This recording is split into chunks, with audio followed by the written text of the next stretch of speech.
niba wakoreshaga internet ya 3G only, gerageza ugaruke ku murongo kuko iki gitondo cya tariki 30 3G only ntabwo iri gukora. Urahamagara network ntiboneke, urakora iyindi serivisi yayo yose ntiboneke.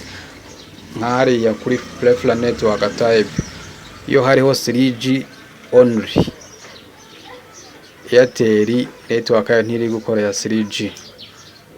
Icyo uri bukora urajya kuri hano hejuru uhitemo automatic, nimba ari ikoresha 4G urahitamo automatic, nimba ikoresha 3G na 2G uhitemo automatic, kugira ngo ubashe kubona network igaragara, telefone yihitiremo network iri kubasha kubona.